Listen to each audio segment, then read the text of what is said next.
Hello, everybody. Welcome to Beth. You have such a beautiful smile. Thanks. I just like a thought by your beauty and your grace and your energy.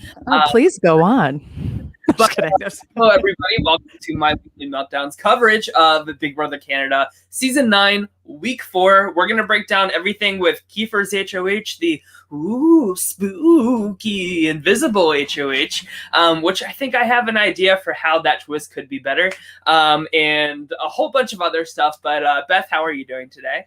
I'm doing really well. I had obviously big night last night where I got to be on RHAP's 29th best season of Survivor, as I discussed with Brian Scally and Rob Cesternino, South Pacific. So that was a lot of fun and to catch up on people's comments and such today. But I'm excited to talk about BB Can 9. I can't talk. What is new? I was going to say, this Big Brother 9 was like a hot mess, so like Big Brother Canada 9 is like leagues better than that. Bam! It's a very different thing. But I am very, very excited to chat with you tonight.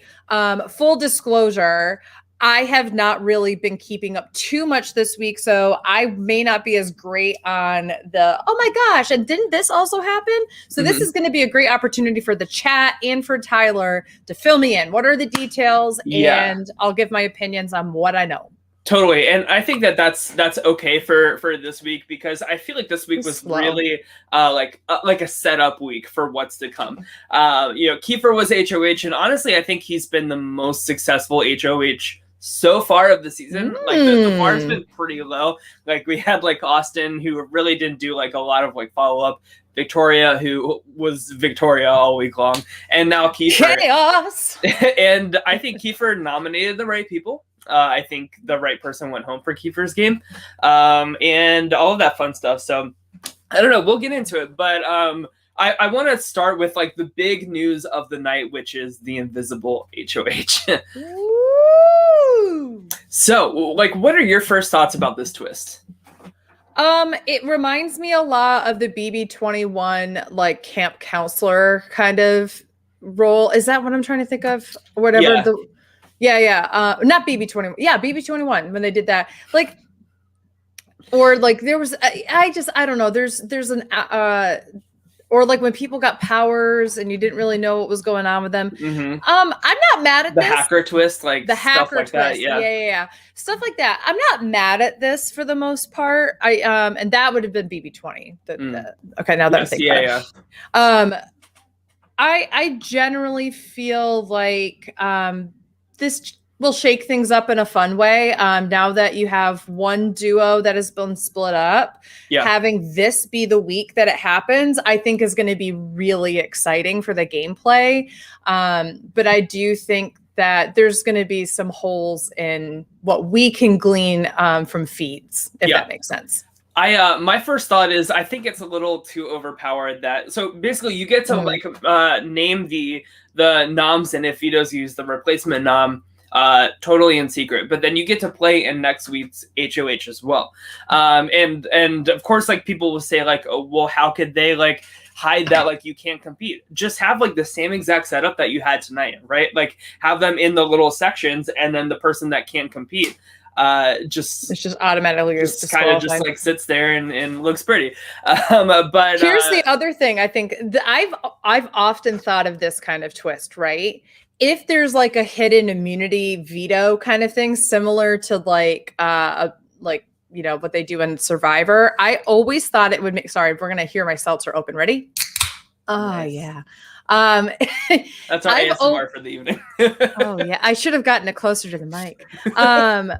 I've always felt like they should put it in the rules as a stipulation that says if you tell anybody that you are the HOH, you can no longer compete. Yeah. And it will be broadcasted to the entire house by Big Brother. Yeah. Like, I really feel like they need to put the pressure in order to make sure, like, when they go into the diary room, production tells them if they're teetering the line or not, so that they get warnings. But for the most part, that's what I always thought should be the case. In the same way that I've always dreamt of like this like hidden veto kind of thing. If you find the veto, you're not allowed to tell anybody about it. Which they have done in Big Brother Canada.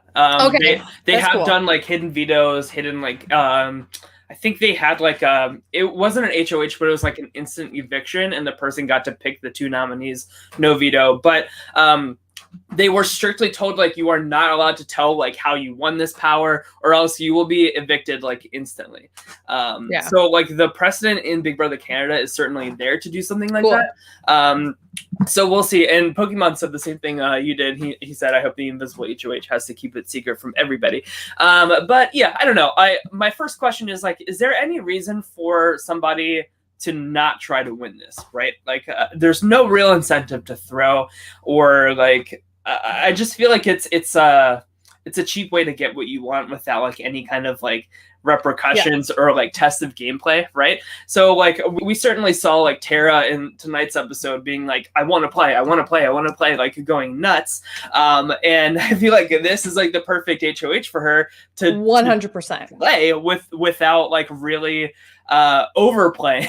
You know what I mean? Like there has to be a balance with like like Kiefer certainly like went after his targets this week, but he knows that like one person's going to be left behind and probably going after him. Like there, with that power comes blood on your hands, and like I feel like the mark of a good player is how somebody deals with that pressure, and I feel like you're taking that pressure away from the HOH.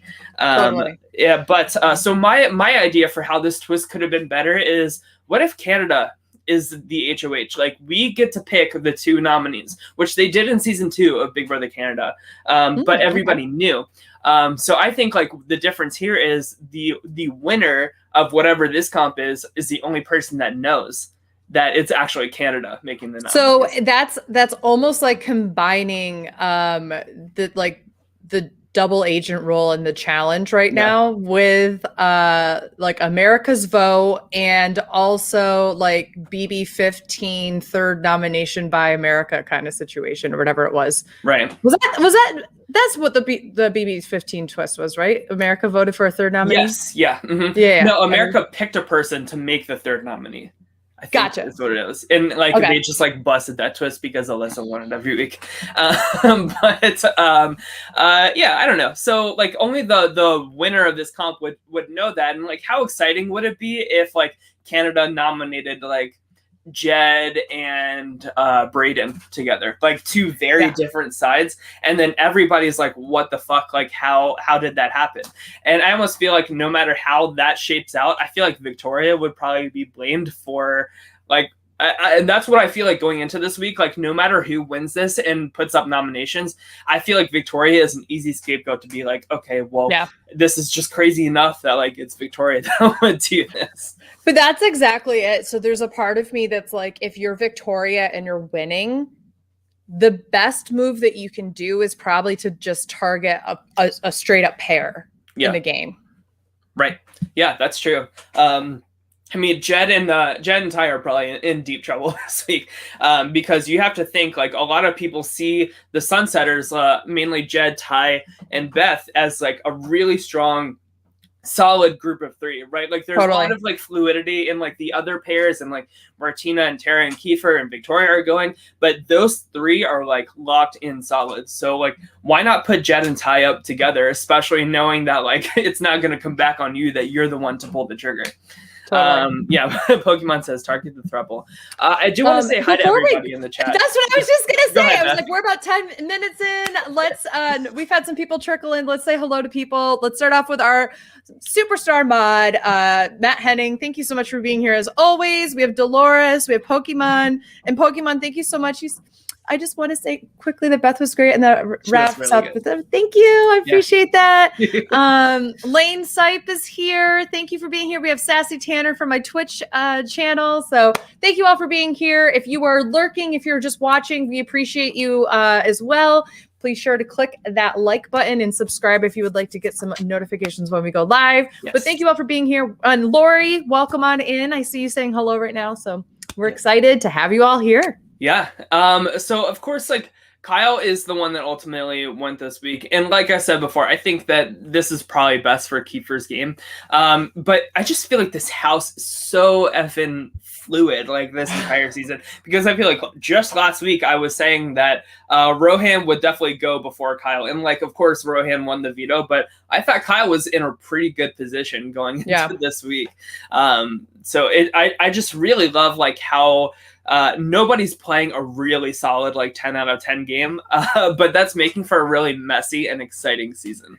So I've seen a lot of this, and I actually saw this earlier in the chat too. I think it was Pokemon who said, so can you provide some clarity? Yeah. Why do people at home not like Tara? Because I'm watching her tonight and I'm like, she is playing. I'm appreciating the pair she's in with Tina, but I can't help but see like my timeline is full of people being like, I hope Tara gets on the block next week. I hope Tara gets on the block next week. I can't stand her, XYZ. Is she doing something on the feeds that I don't know about? What's going on here? So I think that like where Tina's like playing like really a successful under the radar, or like middle of like I said last week, the mighty middle. I feel like Tara is really working way too hard, and I feel like it's like the Kmart version where like Tina's like the Target version of how to play like a successful like floater in the middle. And we saw like a good montage tonight of Tara in the diary room saying, "I'm ready to play. Why aren't people coming up to me? Why aren't people pitching to me?" Like just like really overselling herself as this like valuable piece of the puzzle when it's really just an easy week. And if she's like really going crazy over like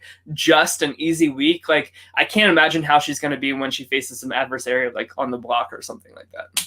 Totally. Sassy Tanner says her edit is super flattering. She does a lot of complaining and has her signature paranoia, which I love that. Is that a term that Tanner's come up with here, or is that something that is? That's the first I've heard of it, but I love it, and it's very true. And also hi to Jules in the chat who just joined us as well. They say I'm lurking, but hi guys. We love a good lurker. We love a lurk. So like I really have been seeing like, so before this week, Tara was really just like kind of like bouncing around to like all the conversations, but really not putting herself in the driver's seat in terms of like making shit happen, like trying to like get information out of people. I feel like she was just kind of like sitting in like random conversations, right? Where like this week, I feel like Tara is like the one like controlling like all the conversation and for no reason. Like it's almost like a LaToya 2.0. If that makes any sense. Well, I think that does make sense. I think we often see these in games like Survivor, Big Brother. It doesn't matter which edition of it. It's like once somebody leaves who was that personality role, it's like subconsciously somebody's like, I can now do this, right? Totally. And you feel like you can feel this. So, and also, the longer you're in a pressure cooker with like no outside communication and such, the more like, you know, this is your daily life and brain, and you're not thinking about other things. So if you feel like the game's not being played, then you're probably having paranoia about, okay, if they're not playing the game with me, then they're not, then I'm on the outs, you know, like there's probably that level of gameplay too. But I can absolutely see how complaining, and Tracy Burke here says, Tara too much, talking, complaining, nitpicking. So it sounds like she's kind of an annoying character. And I will say, like, it's not going unnoticed either. So, like, especially Jed and Ty are, like, really getting frustrated with Tina and Tara. Like, I would almost say that, like, the alliance breakdown is now, like, Jed, Ty, and Beth are the Sunsetters. Where, like, Tina and Tara, I'm calling the mighty middle because that's where I really think, like, the power structure is. And then we have what's called Carb, which is Kyle, Austin, Rohan, and Brayden.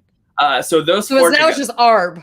Exactly. But like Tina and Tara need to realize that like that's good for their game, that like these numbers of like different sides are very even, you know, so they're going to be like taking one out, taking another out.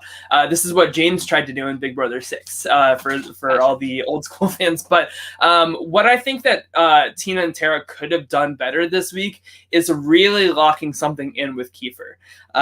And like that 3 is like like an alliance that makes sense to me. I feel like they're all kind of on the same page in terms of like understanding each other, but we see Kiefer really trying to kind of like kiss up to the Sunsetters. And I almost feel like it's kind of like a, I want to like be in with the cool kids kind of mentality, where like Tina and Tara just like get Kiefer on like a human, like just like chill level. And I feel like they would more authentically go with him and like tell him the truth and not consider him like fourth on the totem pole of the Sunsetters. Yeah. I think what's interesting is from like a super casual perspective, which is mine, is what they showed tonight is that Kiefer, Tara, and Tina are absolutely lockstep. The three of them are solid.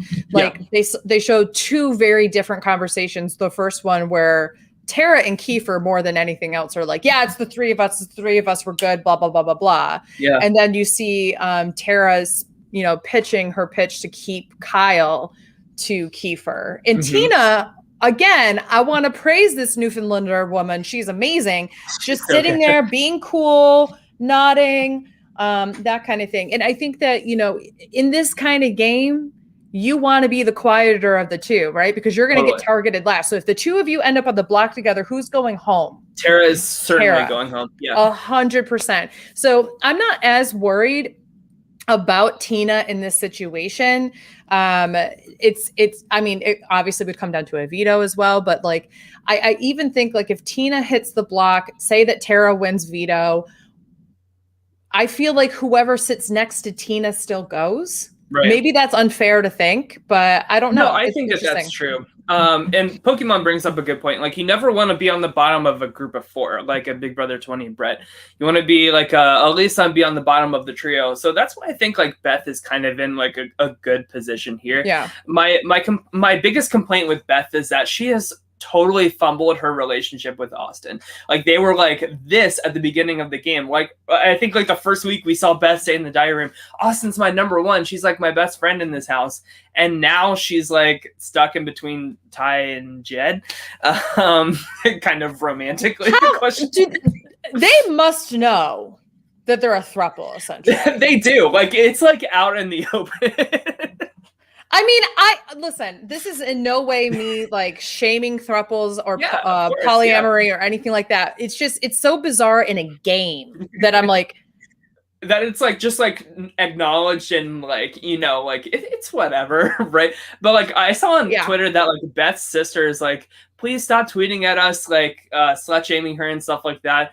And I tweeted at her, I was like, girl, like Beth is single, like she's she's not like dating or like for marriage like one of these guys. Like, she's playing the game and she's playing the game. First of all, if the three of them are having a threesome every night, I don't even give a shit. Like, guys, come on, they're consenting adults. Who gives a shit? Like, right. I honestly don't care about that kind of stuff. I just literally my thought process goes to a game, which is like, this is a really bold outward thing to do. And also from like a two guys, like I actually, if I could take a step back, I would also like to like really kind of give kudos to Jed and to Ty for having this, like, just being kind of open and fine with it too. Like, because actually what that shows is like a lack of toxic masculinity, where they don't have like a claim over Beth, where she's not like something to like own or like, negotiate with or anything like that. You know what I mean? So like, I actually think that this is like, I'm not that upset by that. What I am more upset by is like the context of what it plays in the game. Totally. And Beth really does a great job, like keeping these two guys in check. Like I saw in the feeds yesterday, she told Ty, like, listen, you need to start integrating with the house a little bit more. Like, you are always up in the HOH room, just like chilling with like whoever is in power.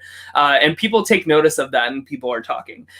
So she's really trying to make sure that like the two guys and her are set up pretty well. But I do ultimately think that like Ty and Jed could end up on the block very easily. And I feel like Ty would go home out of the two of them. So Don't I think say like, that. He's my last person in the draft. I'm sorry. But I want to circle back to Kiefer because I have one more point about, I said a little bit ago that like, I feel like Tina and Tara and Kiefer really need to solidify their three, but I put the blame mostly on Kiefer for that. I feel like he could have used his HOH to really lock in like, this is the mighty middle. This is what we're going to do. And our best bet is to just keep having the Sunsetters and keep having Carb like go after each other, which I guess we need to call them. Also use that as an opportunity, not necessarily to make a 4, but to make sure that you're solid with Vic too, because Vic is not a type of player who wants to commit herself to anybody. But just be able to say like, hey, we recognize the role you're playing and we think it's important. And like, just know that like we see ourselves in a similar situation and it is in our best interest to keep you safe. So even if you don't want to lock something down like an alliance, know that we have your back. And if you need people to turn to, if the two sides end up coming together to go after you, you've got us. Like, I think that's all you have to really do this week, right? Lock in if you're Kiefer, because you have the power. So why not solidify that with Vic? Solidify that middle. Yeah. And Pokemon says, what sucks is that Kiefer knows he's on the bottom of the Sunsetters. This is true. I mean, those 3 were the only ones that voted him out last week, as Kyle pointed out on the show, which is a very good point, you know? And like, yes, like, is it better for him to like stay with the Sunsetters for now? I think so. At least like keep that relationship like good. But like once you're in power, I think it's okay to like have them squirm a little bit. Be like, listen, like you 3 like voted me out last week. Like, like before the nominations happen, kind of like put them in the hot seat and see like what he can get out of them in terms of like any kind of like reassurance that like I am not on the bottom of this alliance. But I don't know. Matt says, this is why I think Kiefer should have taken a shot at the alliance that tried to throw you away. I think that that's tough too, because I feel like that puts him in a worse position than now, especially because Kiefer's already been on the block twice, ? I think twice, at least once, but no, it has been twice.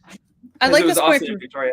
Go ahead. I like this point from Tracy, though. Is Keith on the bottom? Yes, but also has 3 targets ahead of him. And I think in this situation, that's why it's important that Ty and Jed and Beth are still in the game and he didn't go after that throuple.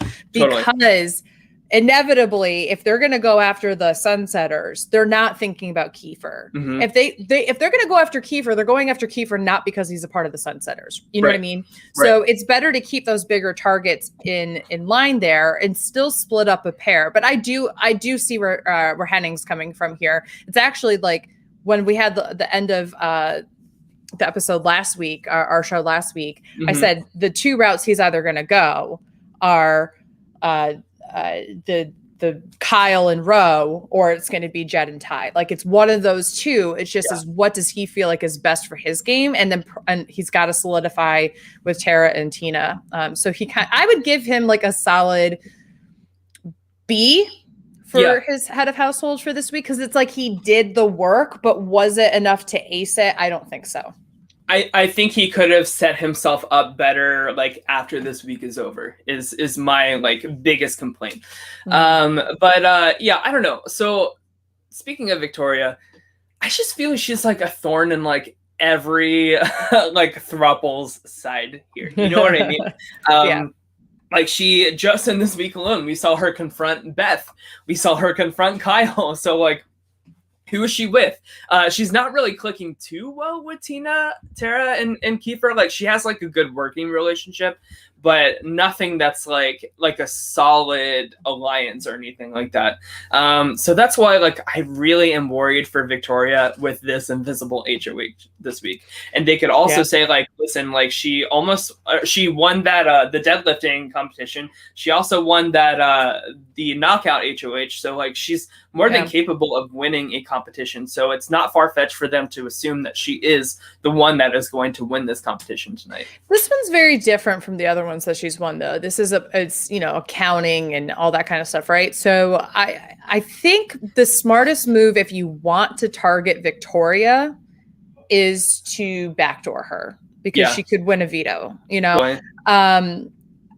I think she could be fooled into like thinking she's safe, like until that veto ceremony happens too. Yeah, I think I'm not too worried about her for this week, but I'm worried about the aftermath of this week more than anything when it comes to her. So who do you think is in trouble this week? It really depends on who wins. Yeah. I feel like if the Sunsetters win, this I feel like you're gonna see Tara hit the block. Because from what I've gathered, it sounds like Jed and Ty are kind of getting fed up with Tara. And I wouldn't be shocked if I don't think that they would go after Austin and Brayden. I feel like they would be more likely to maybe go after Kiefer. So I think that what they would probably do is like a Tara Kiefer situation. Yeah. And I feel like if Tina or Tara win, that's where they've got to target a duo. I mean, they just got to put a straight up duo on the block. Yeah. If a Brayden or Austin win, I see Kiefer going up for sure. And I just don't know who the other person would be. I think that's a huge hit to Tina's game if Tara were to go home at this stage in the game. Like, totally. Does Tara need to be clipped for Tina's game eventually? Yes. Yeah. But like at this stage in the game, I think that she needs Tara as this like loud, overworking meat shield. Yeah. Totally. So I don't know. We'll see. But I want to bring in our draft here. So Andrew Gibson lost his second pick. I say in quotation marks. The one that we picked for him. We decided to him, yeah. But Kyle was on borrowed time anyway because he was an alternate for that problematic guy that got taken out before the season began. So, but I enjoyed Kyle for what he was. Very interested to see like how this affects Rohan's game moving forward. I would love to see if Rohan won this HOH this week. I actually think that Rohan is in a better position now because there's so many other duos and triples and stuff. I actually think that for sure Henning has the strongest team going into this week, whereas last week it was questionable. So with Victoria and Ro, I really feel like, I think that's a solid team to have there. And the fact, I would also say that Rory's team looks pretty good. It really depends on who wins HOH. I don't think that Tina will see the block. Jed could, but I don't know if Jedson goes home or not. It kind of depends, but Jedson also stands a good chance of winning a veto, so there's always that. Valencia has an interesting team going into this week.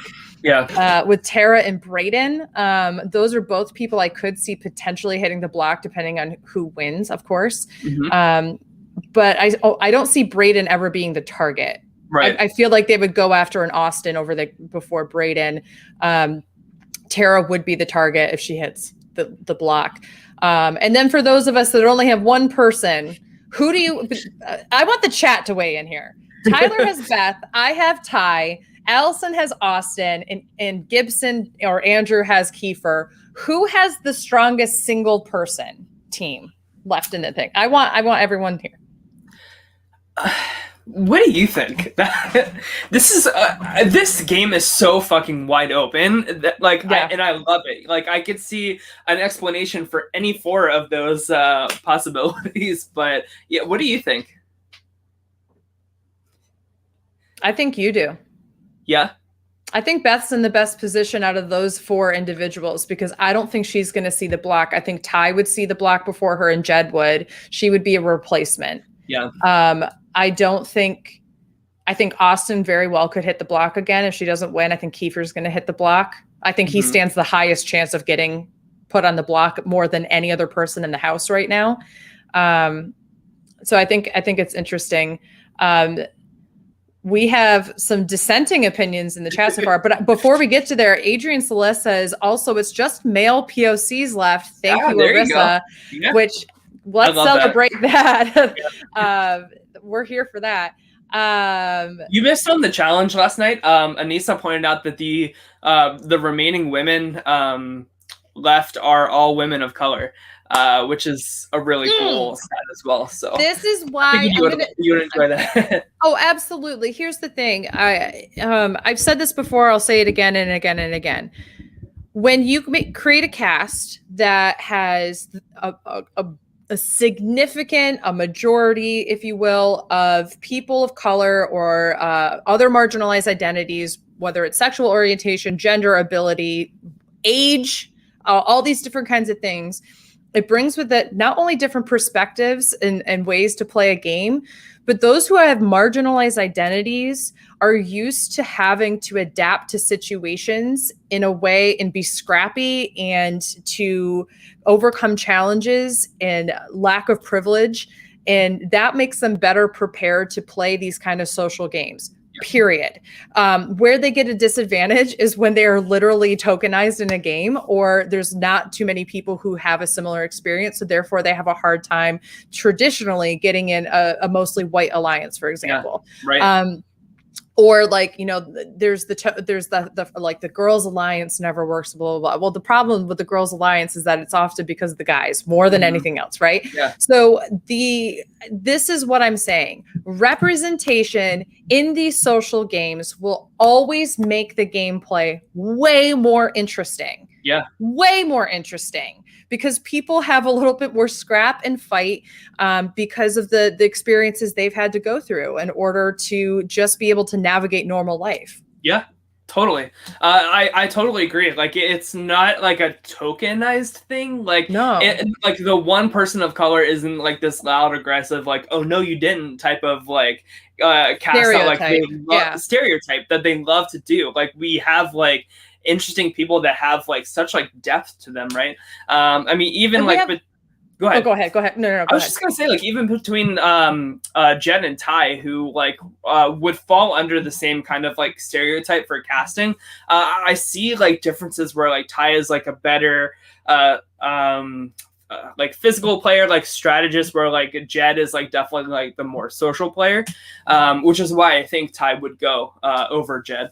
Yeah, I mean, like it's a really, really great cast. I love it. Just look also at the intersectionality of different things too, right? Not only do you have women of color, but you also had a black woman, a darker skinned black woman who was also bisexual on the cast. Yeah. You have a black man who was a police officer. Who was a police officer. You have a black man who is gay. You had a white man who was gay, but did not fit what you normally see in a reality show. He wasn't, very like, oh girl, like that kind of thing. Like, he was very introverted, and those kind of things like are just make for much more fascinating gameplay, but it also opens up people's eyes to people who, if you're in small town America, for example, small town Canada, and you don't have a lot of people of difference around you, this gives you a glimpse into what real people are like, and are not a stereotype or not a tokenization. Every single one of these people were cast because they would make an excellent game player, and it shows. Yeah,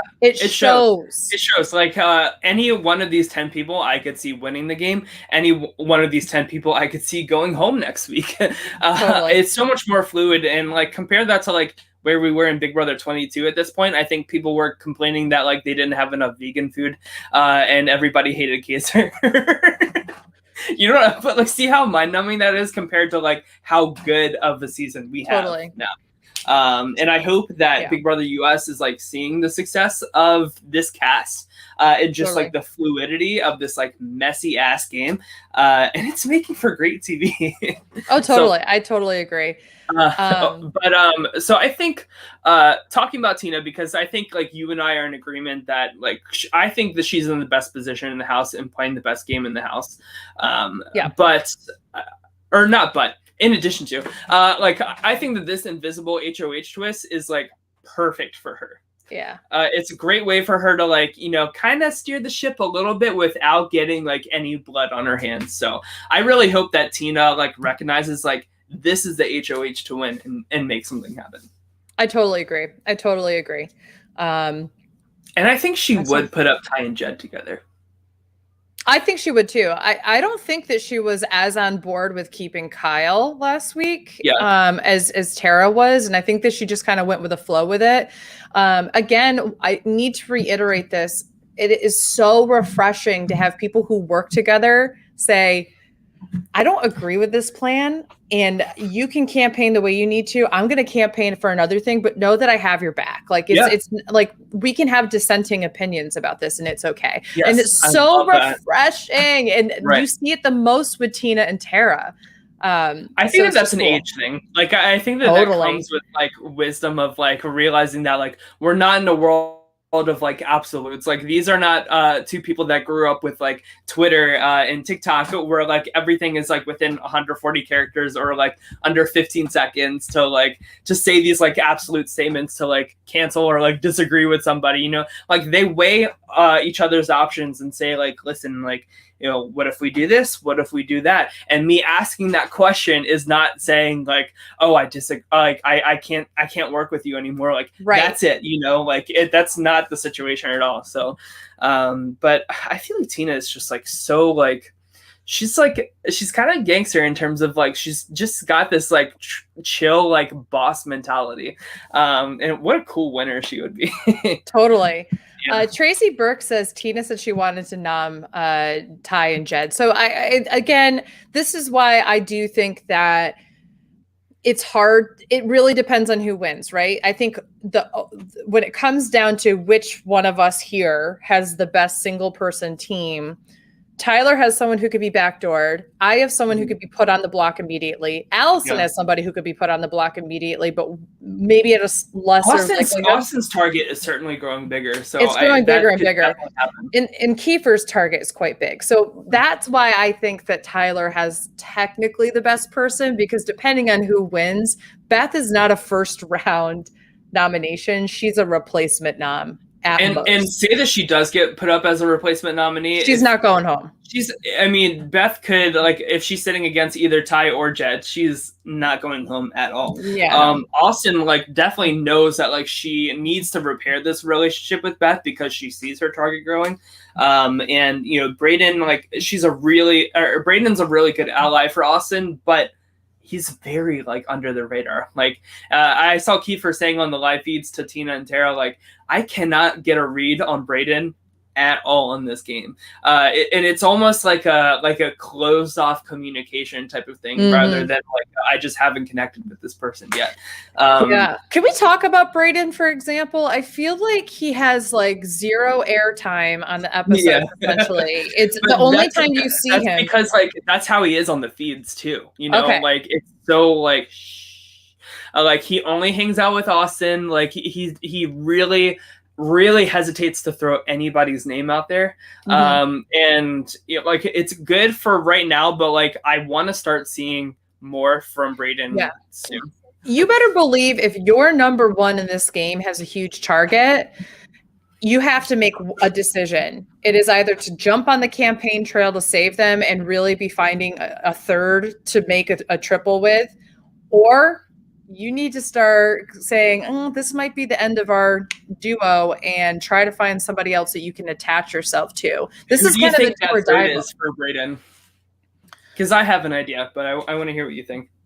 I honestly think the best choice for him, in a weird way, would actually be, well, I think that he could go with Rohan. I think that would be interesting. But I actually think that it would be interesting to see him create a side alliance in a way to try to help Austin with Beth. I think that could be a way to help. Like, hey, we know that you're good with Ty and Jed, and we're not trying to say that we should make a 5 here. But we are saying that we specifically want to work with you, Beth. Like, we're going to keep you safe and those kind of things. And you have a level of protection of people who are coming from both sides. That's really interesting, because like I feel like with Austin and Beth, like there's a lot of like repairing like a broken bridge type of thing. But I feel like if Brayden is the one like extending that olive branch, I think that could work better for Beth. To kind of be like, listen, there's no pressure. Like, we need you, like you need us after like Jed and Ty probably take a hit this week. I think Rohan would be like a good choice for him to kind of start aligning with as well. Rohan's definitely going to be a free agent. We know he's not going to go with Ty, Jed, and Beth. So like, where does he go? I don't really see. I think Rohan is too like calculating and like logical, like statistic thinking of a player to really want to align with Victoria. Like, I think that's just way too much chaos for who Ro wants to be as a player. So I think like Ro and Brayden would be a pretty good pair together. And I think that Ro and Austin, I think that there's an idea here that It's probably not a secret that Kyle and Austin had a connection, and I'm sure that Ro has this kind of sense of like, I want to align with like my bros, like girl, essentially. Yeah. I think I can see that being kind of a more natural connection there. I think that he would keep Vic in his back pocket, but not as someone to like fully trust in an alliance, but just like to keep in the loop, check in with, kind of have that kind of connection with. I don't see Rohan teaming up with Tina and Tara. Mm-hmm. I feel like they kind of set him up for false hope. They see him as too big of a target, I think. Yeah, and I don't think there's a true trust there, but I think that there's an avenue to create a trust with Avenue with Avenue with Austin and Brayden. I think the best move for Austin and Brayden this week is, regardless if you're in power or not, Brayden, you got to start making some of the moves. You got to help your girl out here, and Austin, you have to kind of go on a like more, I hate to use this word when it comes to gameplay, but you do have to play a little bit more of a submissive game this coming week. Yeah, and that's fine. That's not like there's certainly, even if you're in power, if she wins HOH, I still need her to pretend like she has no power and is just going on. It's not an apology tour, but it's a tour that's like, hey, last week was tough. It was a wake-up call for me, and we need to repair some things here. And, like, go for that. Adrian says, just checked Wikipedia for the season. It says that Tara is the HOH, but that's not confirmed or anything yet, so we'll see. But, Tara wanted to play. So, I mean, if she, like I just said, like Tina and Tara, I think this is the perfect opportunity for them to win HOH. Yeah. I feel like she's going to be really sloppy lying about being HOH this week. But if Tara is the HOH, if that is true, I think it's almost certain that Ty and Jed will go up. Definitely. Yeah. So I think that's pretty much everything. We talked about like the state of the house, where everybody is, who we think is going to be targeted for next week. How are you feeling about the season as a whole? So far, I mean, again, this week was kind of a week where I took a step back. Part of it was because I was like binging South Pacific. Yeah. But I really like this season. I haven't felt this way since like BB17 about a season. Yeah. So I'm like, does have a BB17 vibe to it. Yeah, I mean, there are clear sides to a house, but there's also a middle, and people aren't afraid to play the game. There's some drama, but it's not like personal. Like I like it. No side is like unlikable either. You know what I mean? And that's the thing. I think that it'll be interesting to see where the season goes, because I think BB17 definitely had an unlikable side. I think that people liked the Oz twins, but I also don't think they were like outwardly rooting for them in the same way. Right. Yeah, that's true. Yeah. I think people like the Nolan twins the most, and then they were like, and Austin. But I will defend. I think Austin was a really good strategic player. I do too. I think so. Yeah. I think people really shit on him, and I get that there were some kind of creepier aspects to some of the things that, when he was trying to court Liz, and that kind of thing. But I don't understand a lot of the hate there. There's a lot worse and problematic villains in Big Brother history than Austin. Yeah. But I think it's pretty much everything. So just to recap, so tomorrow, me and Allison will be back to talk about episodes 1 through 4 of The Real World Homecoming. If you liked us talking about diversity and like conversations about like good cast members and like good conversations and stuff like that, definitely check that out, because The Real World Homecoming is like, in my opinion, like an Emmy award-winning like reality television piece so far. It's so good, and I cannot wait to just like nerd out about the history of the real world and the history of reality TV with Allison tomorrow. So I can't wait for that, and I know she's like equally as excited for that. And then next week we'll be back to talk about episode 5,438 of the challenge, Double Agents. Yep. It's like, I feel like it's like a dog that is like long overdue to like be put asleep finally. I mean, it's like we have 2 shows right now that are doing that, and we're covering one here, but the Drag Race is the other one. Yeah. Oh my God. Like RuPaul's Drag Race premiered on New Year's Day, and we're still like 5-6 episodes away from being on the end of this. And didn't like a British version like air after, and it's already over. UK Drag Race started 2 weeks or 3 weeks after US did, and ended last week. Yeah. Like literally a week ago tonight it ended. And it's a whole thing. Like, I know that this was because VH1 ordered more episodes and such, but at the same time, I'm like, you probably could have made this a little bit more dynamic. Well, they know that like the challenge for MTV and Drag Race for VH1 are like one of the only shows that they like have on air anymore. So they really want to like get the squeeze of like as many like ad revenue dollars as they can by just like extending the fuck out of these shows. But there is such a thing as too much of a good thing. And what does the challenge and RuPaul's Drag Race have in common? What? Hour and a half episodes that like. Oh, I didn't know they were an hour and a half too. Oh my God. Here's the thing with Drag Race. It's an hour and a half episode, but then a half an hour untucked episode. So it's 2 hours a week. That's like a whole like Avengers. I know, 2 hours every week. And then on top of it, another hour of UK Drag Race is what I was used to watching. So when people were like on RHGP, like, why aren't you guys spending more time on UK? I'm like, because I watched 3 hours to record a 2-hour podcast. Right, like, it's 5 hours of my week. I have other things to do with my life. Right. I love the show and I love covering it, but we can't give it, the same amount of time, unfortunately. So we're need to hire us is basically what it all boils. Yeah, 100%. We're trying to figure out UK Down Under or Drag Race Down Under is starting, and we're like, are we going to cover this too?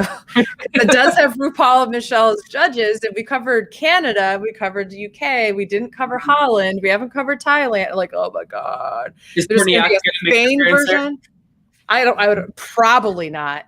Courtney Act and RuPaul are not on good terms. Oh, so RuPaul blocked Courtney Act a number of years ago because she called him out for transphobia. And again, another reason why RuPaul is just kind of a little problematic. But yeah, no, it's all interesting. I can't wait to some of the contestants for UK Down Under I've met actually. So I'm like really interesting. There's some people who the US knows of Karen from Finance. She's done a few tours here, which is still one of the best drag names of all time. I love it. And then, her name's escaping me, but I've met another one of the queens who, Art Simone. I met her at DragCon, and she was absolutely lovely. She had some of the coolest merch, so I bought a few pieces of hers too. So. How many people are left in RuPaul's Drag Race, the US? 6. I've only seen the first 2 episodes. I'm gonna guess the 6 are Rosé. Okay. Olivia. Okay. Utica. Okay. Tina Burner. Okay. The trans Gottmik, yeah. And 6th one. It's hard to remember, like off the top of your head. Yeah. I'll go with those 5 out of the 6. Okay. You have 1 wrong out of the 5. Candy. I'll say Candy. Okay. So you only have 1 wrong. So okay. Tina was just eliminated this past week. Oh, okay. Tina Burner was. The last person is Simone. Okay. Who's still there. So the top 6 right now is Utica, Simone, Candy, Gottmik, Olivia, and Rosé. Okay, cool. Awesome. Rosé's had a big upward trajectory the past couple of weeks, so I'm really excited about it. I should I think I told you that I've met Rosé like a bunch of times, so yeah. I want to get you guys in touch, so maybe Rosé I would love that. She's amazing. She has one of my favorite things. I know that we're talking about Drag Race now, and it's totally off of the BB Can thing.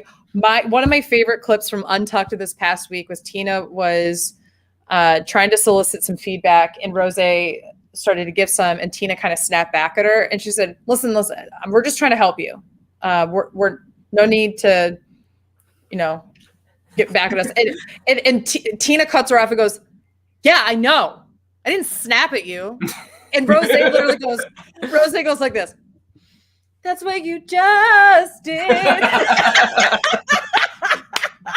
It's one of the best things I've ever seen in my life, but it's also so mean. Like, I also in that situation would be like, that's what you just did. I'll definitely be using that as like a passive aggressive response to people in the future. I loved it so much. Someone made it a TikTok and I have like watched it on a loop so many That is so funny. I love it so much. All right. Well, I think with that being said, everybody go check out Beth's recap of Survivor South Pacific with Rob and Sully. Is that who the other person? Yeah, Brian Scally. Yes. So definitely check that out, and all for RuPaul's Drag Race coverage on RHAP. And don't you have a new podcast coming out? Yes. Whenever my friend Kyle gets you guys branding. Yeah, it's all good. So as some of you guys know, Dylan, 8-Bit Dylan, who is a really good friend of mine from Twitch. We have decided to collab. He's wanted to do some podcasting about his favorite show of all time, Lost. I've wanted to do some podcasting about my all-time favorite show, The Nanny. Neither of them make sense together, but guess what? Dylan and I make no damn sense together when we get together either. So I wanted to show that I wanted to podcast with him. So what we're going to do is cover a show each week. I've never seen Lost. He's never seen the Nanny. And we're going to podcast covering each of those shows episode by episode each week. We are committed for like 2.5 years, 3 years, I guess, of podcasting. I'm sure there will be episodes where we double up and triple up in that thing. Sure. We are, of course, going to have to bring on Tyler over here, who is a massive Lost fan. I'm a Lost expert. And I cannot wait. So I actually have right here, like the whole like DVD, like box set. Oh my God, for all lovely. of the seasons. So I am a huge Lost fan. So I will definitely be making an appearance on that show. But it's so fun because both of these shows have really huge fanatical like fan bases and such. And what we're really hoping to do is provide like we're not going to be a show that does like deep analysis of these shows. We're here to kiki and chat like two really good friends do. Yeah. We're both, queer individuals, so there will be a lot of like just hot messery around. So speaking of hot messery, the name of the podcast is going to be called Hot Mess Moments with Beth and Dylan. So we are very, very excited about it. Our branding is going to be coming relatively soon. We've recorded an introduction podcast and our first podcast. We even went back and recorded a whole other section to our first podcast because we realized we didn't spend enough time on The Nanny. So in true hot mess fashion, it is going to be a hot mess from the jump. But regardless, my love for reality television will be expressed here on my weekly Meltdown, a little bit on RHAP, and then we've got The Nanny and Lost happening on my I can't wait. But if you like what you hear here on My Weekly Meltdown, you can become a patron at patreon.com/myweeklymeltdown. I think we're going to start planning our next patron Brant Steele or patron show. We still need to plan our Nintendo show at some point. Every week. I think this is going to be just like a theme. Every week we go, we got to still do this one. Right. Wikipedia says Austin has 1 HOH. So Ty and Jed probably going up in that scenario as well. All right. Well, we shall see, but we'll see you guys tomorrow for the real world and Wednesday for the challenge, and a week from today, Big Brother Canada season 9. So everybody take care, wear a mask, stay safe, all that jazz, and we love you. Bye.